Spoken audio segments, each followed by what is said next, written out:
मित्रों, आपने भी देखा होगा कि पूजा पाठ करने वाले लोगों की जिंदगी बुरे काम करने वालों की तुलना में काफी कठिन होती है।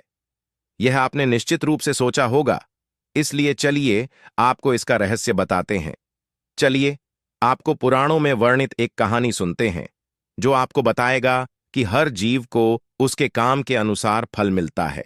अगर कोई अच्छे काम करता है तो उसे अच्छे फल मिलते हैं और बुरे काम करने वाले दुखी होते हैं। श्री कृष्ण ने बताया कि एक गांव में दो आदमी रहते थे। एक बहुत धार्मिक था और हर दिन मंदिर जाकर भगवान की पूजा करता था। लेकिन दूसरा आदमी, जो नास्तिक था, हर दिन मंदिर जाता था और अपने पति से धन चुराकर जूते, चप्पल और दाल खरीदता था। एक दिन गांव में भारी बारिश हो रही थी और मंदिर में एकमात्र पुजारी था। नास्तिक आदमी मंदिर गया और सब कुछ चुराकर वहां से चला गया। उस समय एक आस्तिक व्यक्ति भी मंदिर गया और भगवान की पूजा करने लगा। मंदिर के पुजारी ने उसे उसी समय देखा और उसे चोर समझा। वह गांव के बाकी लोगों से बचकर भागने लगा। वह वहां से टकरा गया और घायल हो गया। मंदिर में चोरी करने वाला व्यक्ति आस्तिक को मिला। कल्प बीतने पर भी करोड़ पाप कर्म से नष्ट नहीं होते। जब दोनों मर गए, आस्तिक व्यक्ति ने यमराज से पूछा कि उसके साथ ऐसा क्यों हुआ।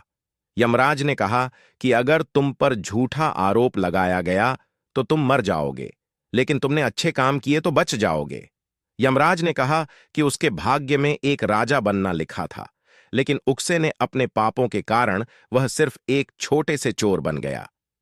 मित्रों, शास्त्रों में कहा गया है कि पाप कर्म के बिना भोगे गए करोड़ों का नाश नहीं होता। अगर कोई पाप करता है तो आज वह खुश हो सकता है, लेकिन कभी कभी उसे अपने पाप का फल भुगतना पड़ेगा। यह भी एक कहानी है कि एक बहुत पापी व्यक्ति एक रास्ते से जा रहा था और उसे बहुत सारा सोना मिल गया। उसी रास्ते से एक अच्छे आदमी जा रहा था।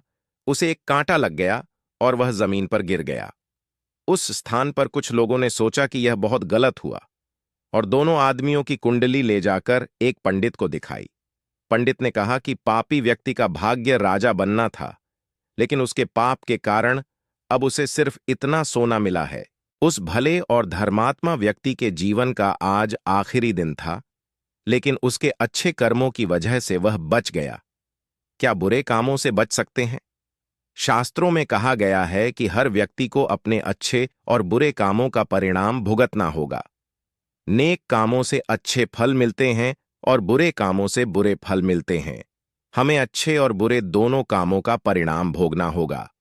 भगवान श्री कृष्ण ने भगवत गीता में कहा कि कर्म की गति को समझना आसान नहीं है। इसका अर्थ यह है कि यह समझना बहुत मुश्किल है कि किस जन्म में हमने क्या किया है और उसका क्या फल मिलेगा। यह संभव है कि आपने हजारों जन्मों पहले किया होगा, जिस पाप के कारण आज आपको इतना बुरा हुआ है।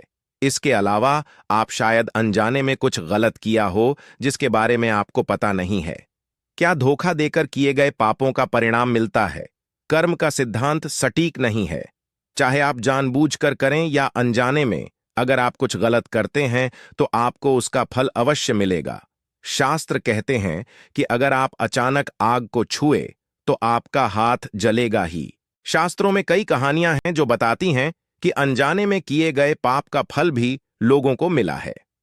पांडवों के पिता महाराज पांडु की एक कहानी है कि उन्होंने एक हिरण को तीर मार दिया था। वे उस समय नहीं जानते थे कि एक ऋषि ने हिरण का रूप लिया था और उनको श्राप दे दिया था, जिसके कारण वे बाद में मर गए।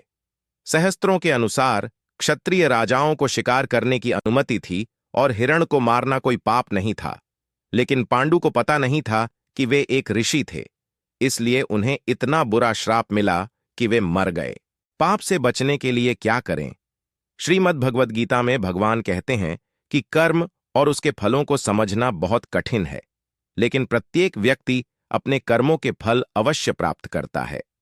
श्रीमद् भगवद गीता के अध्याय 18 में भगवान श्री कृष्ण ने कहा कि सभी धर्मों को छोड़कर मेरी शरण में आओ और मैं तुम्हें सभी पापों से मुक्त कर दूंगा। आपको धन्यवाद।